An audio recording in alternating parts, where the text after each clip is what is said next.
Oh gosh, my hair. I'm getting it cut tomorrow, so it'll be fine. But oh my gosh, it's just. Ooh. But anyways, welcome back. Welcome to my December lineup.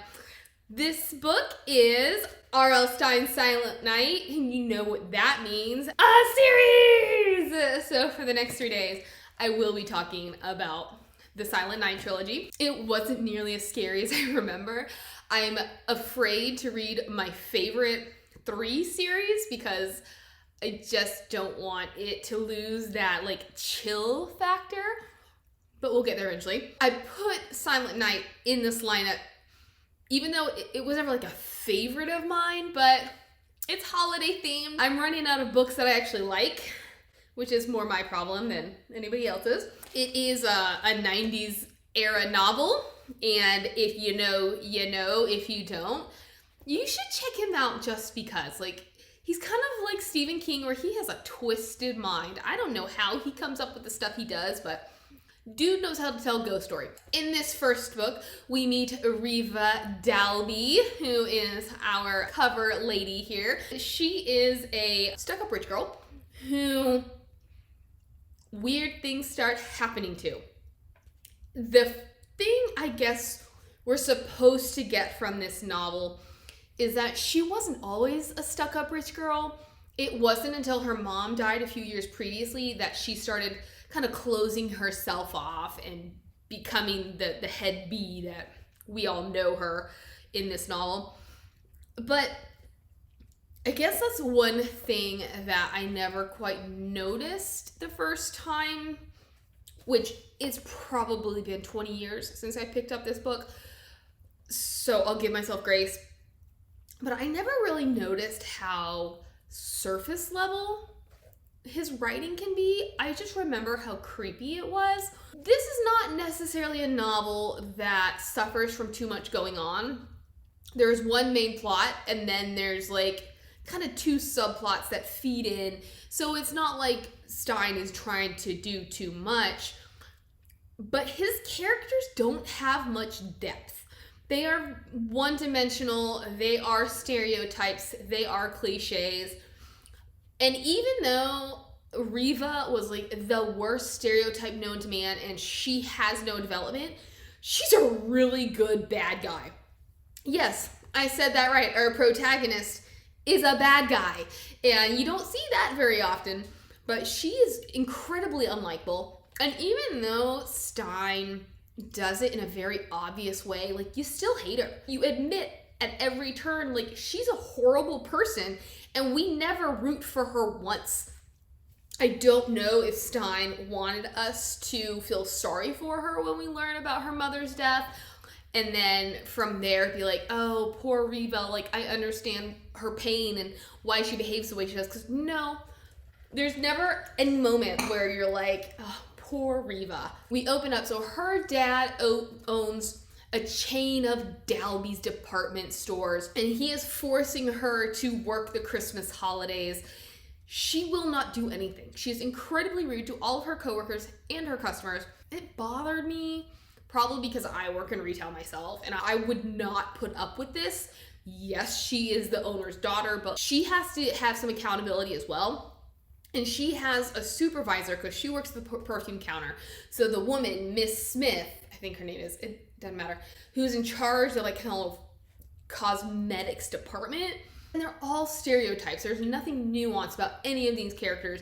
So she is that typical like unattractive, super skinny woman with no fashion sense who is always looking down on everybody, or at least on Reva. So we get things from her about like, you're not doing your job, you're not doing your job well, you know, I'm gonna tell your dad, but Reva could care less and she gets no consequences.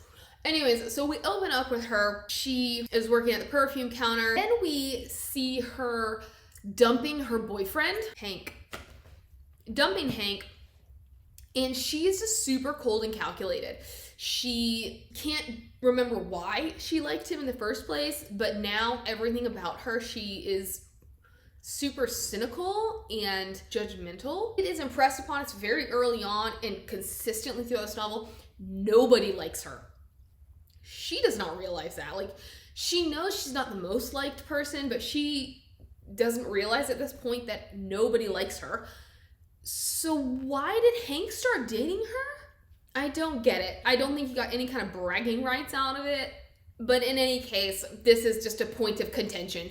She's dumping her boyfriend and he's too country hick to get it, or too like jock stupid to understand. She spends like most of the book threatening him or feeling like he's trying to get back at her or trying to get back together with her, when at some point all he wants is a job. And then she calls her Doberman pincer on him. I'm like, that's just how petty she is. She has a crush on this other guy named Mitch, who is dating this girl named Lissy?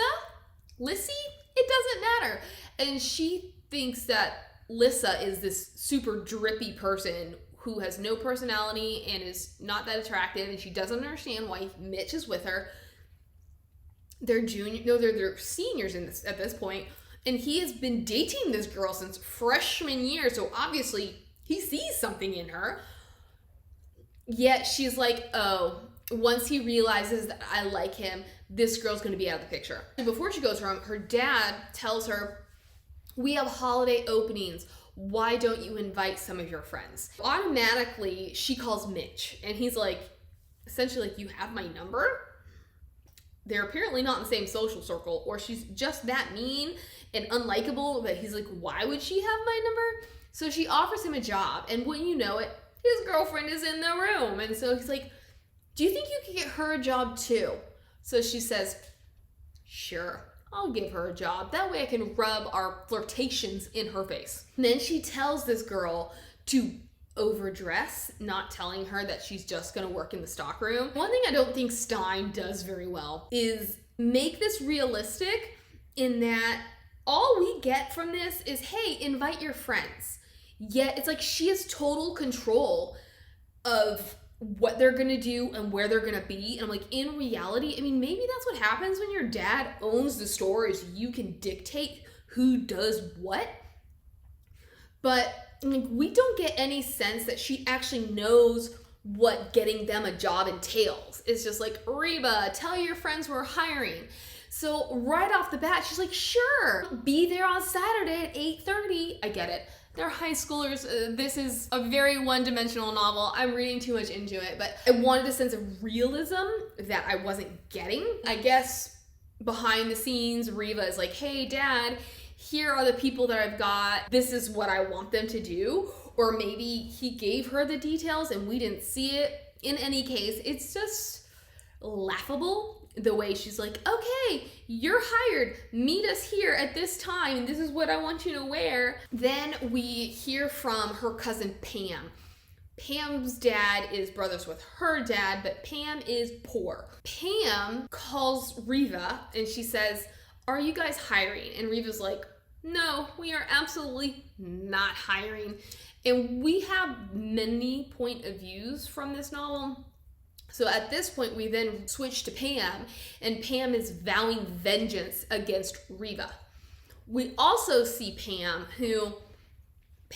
actually seems like a very likable person.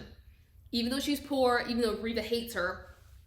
And Reva only hates her because she's poor and can't dress, and she thinks she's kind of boring. But this all really stems from the fact that her mother died.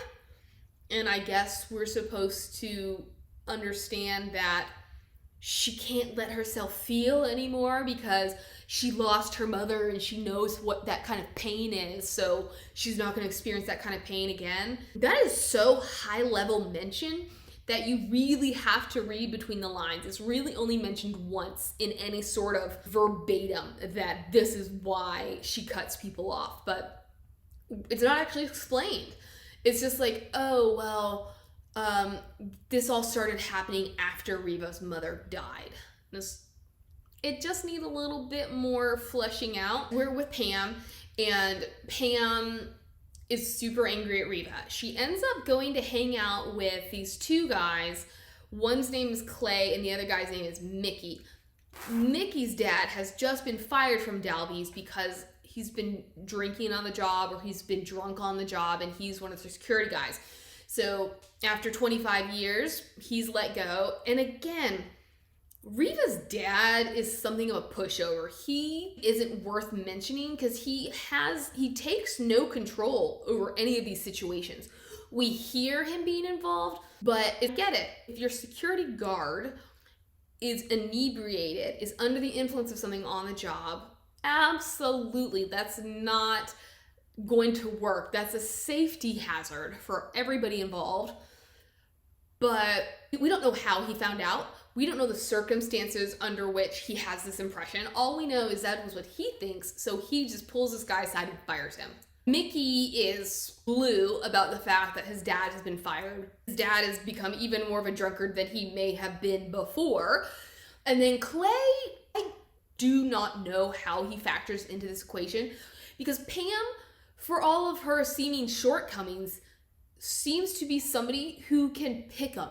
Like, she has good taste. She will hang out with the right kind of people. Mickey and Clay, like, Mickey might be okay, but we don't know because we only see him in the context of being with Clay. Why she's hanging out with the ultimate bad boy in town, I don't know.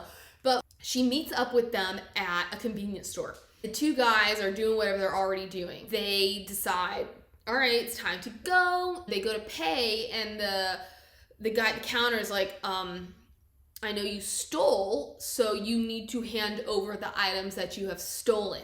Clay goes bonkers, climbs over the counter, threatens the guy with bodily harm, only for the guy to have already rung for the cops. So now the cops are on their way. The three bolt. Clay gets behind the wheel of this ratchety old Pontiac Grand Am. Obviously, it takes a minute for it to actually start, so the police are all over them, or like the one police car. It just feels like there's a lot.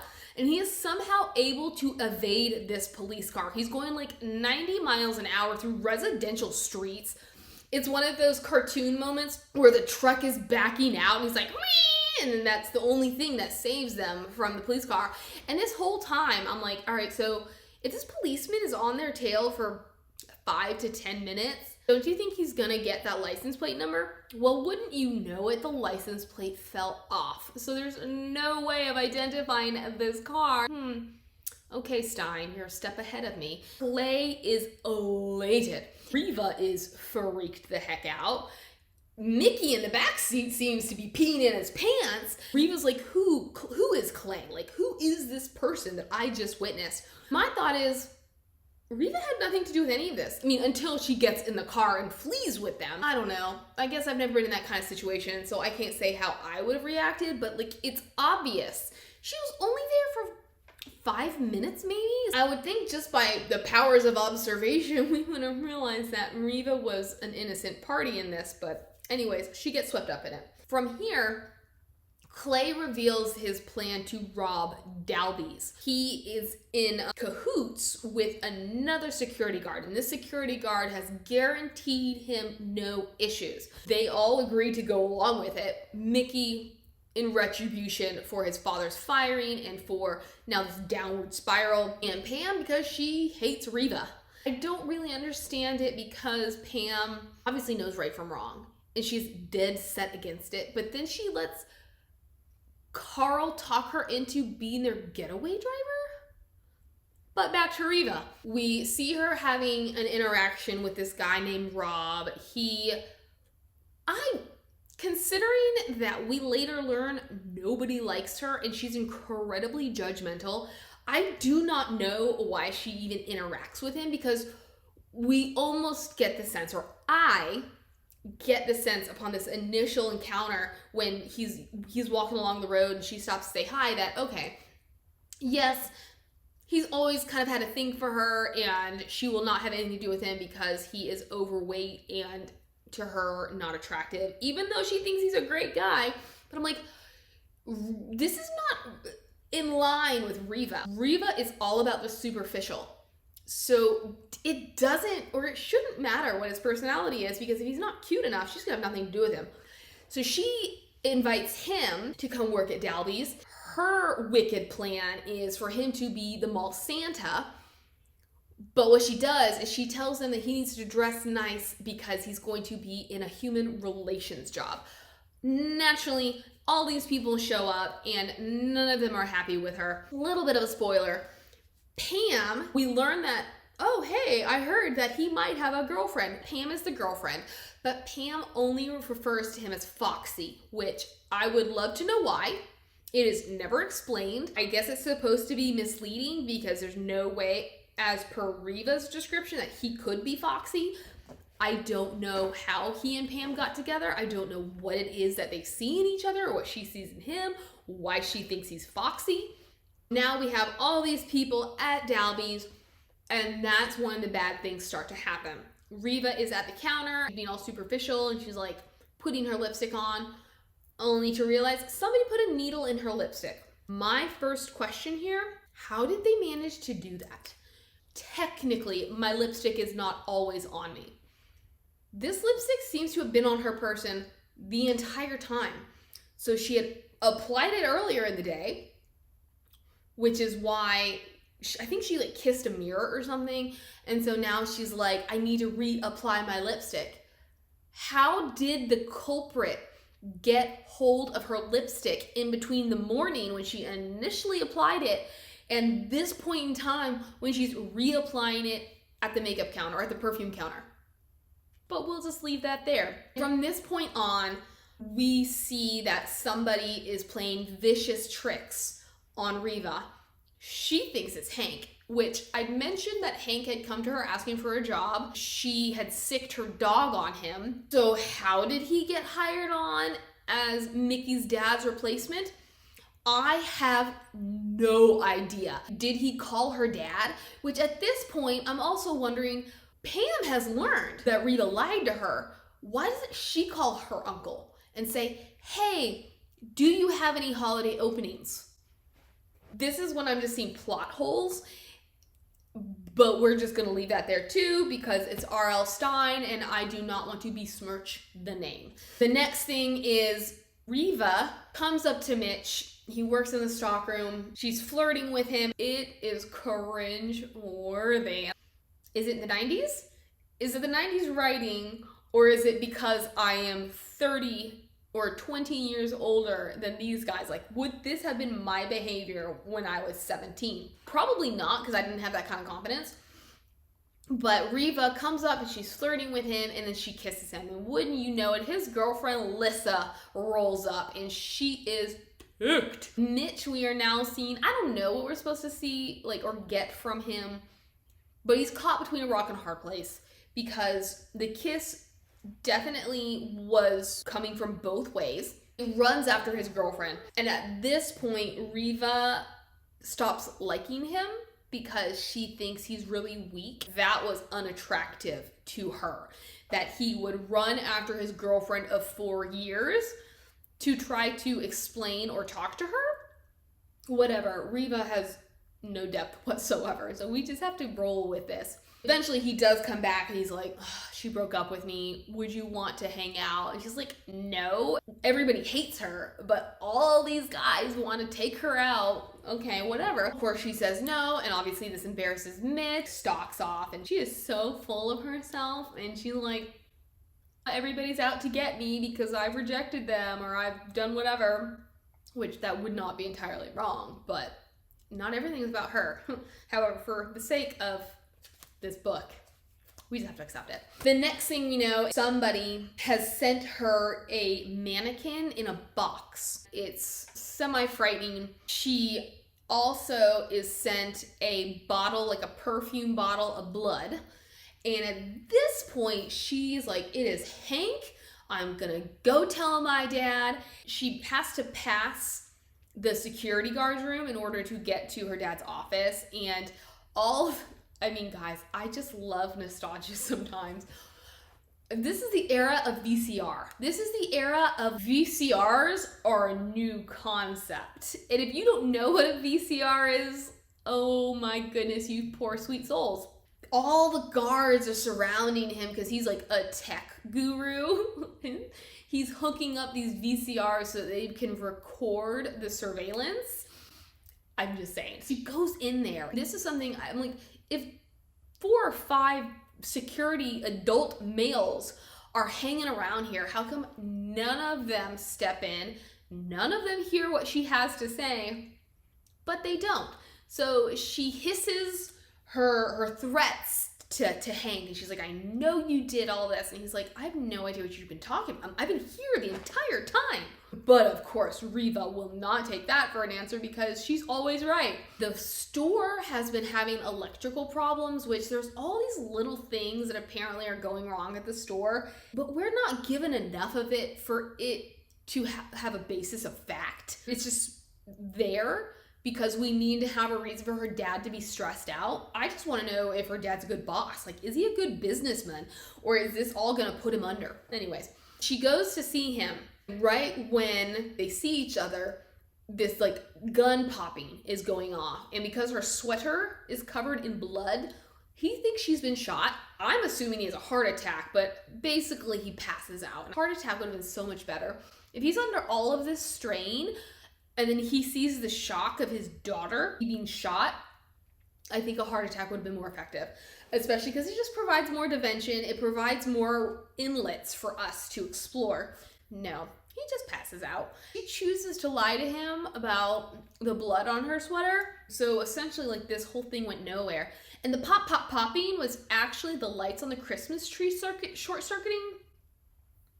Yeah. Fast forward, it is time for the robbery. Everything goes wrong. They get in, no problem. They're picking stuff up, but wouldn't you know it, like, they forgot to bring bags because they're not going to steal money. They're just going to steal stuff. But they didn't bring anything to put their loot into? Carl, for somebody who is so singular focused and kind of evil, I'm surprised you didn't think these through. Even though you did think to bring a pistol with you. They're in the midst of figuring out what to do when a security guard who is not the right security guard shows up, threatens them, basically, because he's doing his job. Carl pulls out his gun. The gun goes off. And there's just like this whole maelstrom of stuff going on. They're like, oh my gosh, we're in for it now. But they're also like, but we didn't do anything. Like, there's nothing that can prove us. And Carl is like, there were no bullets in my gun. How did this guy die? What then starts happening is somebody calls up Pam and Mickey and Carl at Mickey's house and starts blackmailing them. Because not only did the security guard die, but $25,000 was stolen. And like, we don't have the money, so we don't know what we're gonna do. Then she gets another call at her house when Rob/Foxy has shown up. R.L. Stine does do a good job in cloaking Rob and Foxy are the same person. I thought that was clever because there really aren't pieces to put together that he is the same person. So I will give Stine kudos for that. But he's at her house and he sees how frightened she is at this phone call. So she spills her guts to him. And he's like one of those really upstanding guys. Again, why are they together? They do not seem like a good match. At one point, the blackmailer assaults her. She's able to get a good look at him. Spoiler, it's Mitch. There is no indication of this whatsoever that he was ever there. But apparently he had left something at the store and he's gonna go get it. It's what, midnight? Why is he coming back at midnight? A lot of plot holes. But Mitch then ends up dying. He turns up gift wrapped for Reva because the murderer didn't realize that this box was addressed to her because it was the one that the mannequin had come in. He just put Mitch's body in there. Really the only truly heinous thing that happens to her. Now, we are getting towards the end of the novel. Reva, she has this unfounded fear of being at the store at night and by herself. We open up with the whole Silent Night song. It's supposed to be atmospheric, and it kind of is, except it doesn't go anywhere. I don't remember why she was at the store, only to be confronted by, spoiler here, biggest spoiler of all, Mickey's dad. He, the guy who killed Mitch, he is the one who killed the other security guard because he and that original security guard had colluded to rob the store because they knew where the safe was. Because apparently the first floor safe, like nobody knew it existed. They just knew about the one in Dalby's office. The teenagers were going to be a diversion. He knew that Mitch was blackmailing those kids, and he was like, I can't have him blackmailing my son. And this is also why he killed the security guard, because he's like, I can't have someone holding a gun on my kid. He's trying to kill Reva. The killer murderer is chasing her down. At the last minute, she ducks so that he goes over the railing, and then he falls on the Christmas tree and he's electrocuted. She is there with Hank. They're like clinging to each other. Pam is there too. Reva essentially vows to be a better person. We'll find out in the next book if she is. So it was kind of a letdown. It was predictable. It lacked the depth that could have made it really scary and something long lasting. But we still have 2 more books to go, so we'll see if he gets any better. I don't know what his writing timeline this one popped up, but dude, those Goosebump books were terrifying. Especially the one with the dummy. Ooh-wee. Gruesome. Well, they were when I was 10. Who knows how they'll be now. That is Silent Night. Here's hoping for better reading tomorrow. Bye.